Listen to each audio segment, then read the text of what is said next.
अखंड हिंदुस्थानाचं आराध्य दैवत छत्रपती शिवाजी महाराज, भारतीय राज्यघटनेचे शिल्पकार क्रांतीसूर्य परमपूज्य डॉक्टर बाबासाहेब आंबेडकर यांना त्रिवार अभिवादन।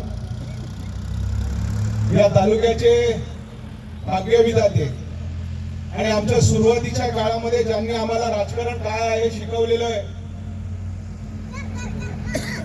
कैलासवासी वल्लभशेठ बेनके साहेब,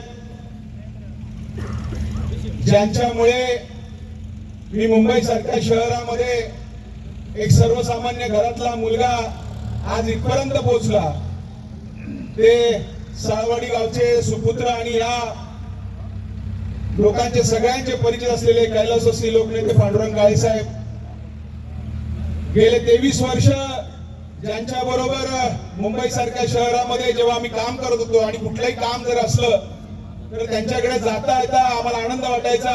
ते महाराष्ट्र राज्याचे उपमुख्यमंत्री कैलासवासी अजितदादा पवार यांनाही अभिवादन। आज खर तर एवढा आनंद होतोय की ज्यांच्यामुळे आम्हाला राजकारण कळलं, त्याच व्यक्तीच्या मुलासमोर ज्यांनी ह्या तालुक्याचं अतिशय चांगलं नेतृत्व केलं, ते सन्माननीय आमदार अतुल शेठ बेनके साहेबांच्या समोर आज बोलायला मिळते।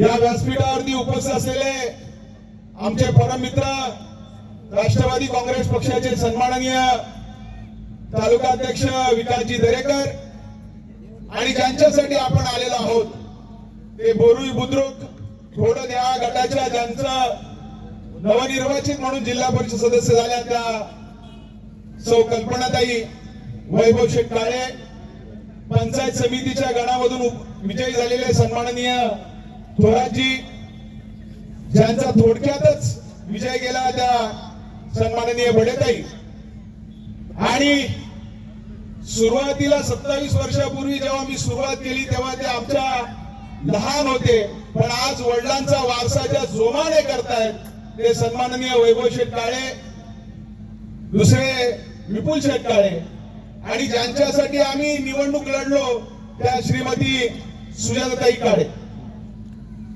आज पहिल्यांदा ह्या बोरी बुद्रुक घोडद्याच्या सगळ्यांचं मी मनापासून अभिनंदन करतो की ज्या पद्धतीने तुम्ही जो विश्वास कल्पनाताईंच्या वरती दाखवलेला आहे तो विश्वास नक्कीच ते सार्थ करतील। सुरुवातीला मी जरा माझी थोडीशी ओळख सांगतो। मी या जुन्नर तालुक्यातलाच, पण आर्वी गाव हे माझं गाव आहे आणि मुंबई सारख्या भांडूप शहरामध्ये 1999 सालापासून राष्ट्रवादी काँग्रेस पक्षाचं मी काम करत होतो। मला जर शोधलं असेल तर त्या कैलासवासी पांडुरंग काळे साहेबांनी शोधलं, कारण ज्या विभागामध्ये मी राहत आहे त्या विभागामध्ये एक वेगळ्या प्रकारच्या पक्षाचं प्रभुत्व होतं आणि तिथे त्या ठिकाणी राष्ट्रवादीचं घड्याळ घराघरामध्ये पोहोचवण्याचं महत्वाचं काम जर कोणी केलं असेल तर लोकनेते पांडुरंग काळे साहेबांनी केलं। आणि त्यांच्याबरोबर काम करत असताना भविष्याची आम्ही काही चित्र दाखवली होती आणि 2002 मध्ये जेव्हा आम्ही बृहन्मुंबई महानगरपालिकेची निवडणूक लढवली तेव्हा आमच्याच काही माणसांनी गद्दारी करून आमचा तो गुलाल त्यावेळेचा आम्ही उधळला नाही। पण कुठे ना कुठेतरी चांगलं असतं अतुल शेठ, नियती आम्हाला साथ देते। आज तोच गुलाल त्यांच्या सुनबाईच्या माध्यमातून तुम्ही सगळ्यांनी उधळला, म्हणून तुमच्यासाठी मी अभिनंदन करतो। कारण आम्ही स्वप्न बघितलं होतं की कैलासवासी पांडुरंग काळे साहेबांना नगरसेवक नाही तर कुठेतरी एका चांगल्या पदावर करायचं, पण तो राजयोग नव्हता। पण तो राजयोग आज वैभव शेठ काळे आणि विपुल शेठ काळेच्या माध्यमातून आज कल्पनाताईंच्या पायगुणाने आलेला आहे आणि त्याला सर्वस्वी जर कोणी केलं असेल नेतृत्व तर ते म्हणजे आदरणीय आमदार अतुल शेठ यांनी केलेलं आहे। कारण उमेदवाराची निवड सुद्धा फार महत्वाची आहे। त्या दिवशी 2 दिवसापूर्वी आदरणीय आमदार साहेबांच्या बंगल्यावरती जे आमदार साहेबांनी जे भाषण केलेलं आहे ते खरंच भविष्याची नांदी आहे। आणि मी इथे उपस्थित असलेल्या सगळ्यांना विनंती करणार आहे की आदरणीय अतुल शेठचा उल्लेख करत असताना माझी आमदार अजिबात करू नका, कारण आजही माझ्या दृष्टिकोनातून आमदार म्हणजे जर कोण असेल तर ते म्हणजे अतुल शेठच आहे। कारण हा वल्लभ शेठचा वारसा आहे। वल्लभ शेठ सरांची काम करण्याची जी पद्धत आहे तीच पद्धत आदरणीय आमदार साहेबांनी केलेली आहे. आणि आमदार साहेब, तुम्ही त्या दिवशी बोललात अतिशय सुंदररित्या आमच्यासारख्या कार्यकर्त्यांना फार महत्वाचं मार्गदर्शन आहे. आज मी मुंबई सारख्या शहरामध्ये शरदचंद्रजी पवार पक्षाच्या गटाच्या विक्रोळी तालुक्याचं काम करतोय. पण आदरणीय दादा गेले आणि काही स्वप्न आमची थोडीशी गेली. पण मला एवढा आनंद वाटतोय की अतुल शेठच्या माध्यमातून तो विश्वास जो अजितदादांच्या माध्यमातून होता, तोच विश्वास मला आता या अतुल शेठच्या माध्यमातून दिसतोय. आणि ते नेतृत्व हे भविष्याला नेणार आहे आणि त्याला साथ आमच्या ह्या कल्पनाताई नक्कीच करतील. पण मगाशी गाडगे साहेबांनी सांगितलं की वैभव शेठने काय केलंय. हे वैभव शेठने तर केलेलंच आहे, पण त्याची ती जमीन जी कोणी नांगरली असेल तर ती म्हणजे कैलासवासी लोकनेते पांडुरंग काळे साहेबांनी केलेला. कारण काळे साहेबांनी या राजकारणामध्ये कोणाकोणाचे काय काय काय काय केलेले आहेत. प्रवीण दहीतुले साहेब राजकारणामध्ये ते सांगायचे, अरे असं होतं, पण लक्ष ठेव, एक ना एक दिवस ही जनता माझ्यावरती गुलाल उधळेल. मी जरी नसलो तरी माझ्या घरातला कोणी ना कोणीतरी असेल. आणि ते खरं झालेलं आहे. ते बघत असताना माझ्यासारख्या कार्यकर्त्याला फार मोठा आनंद होत आहे. काय सांगावं, आज जर ते पांडुरंग काळे साहेब इथे जर असते तर आज प्रत्येकाच्या गळ्यात बरोबर त्यांनी मिठी मारली असती. एवढा हा उत्साहवर्धक माणूस होता.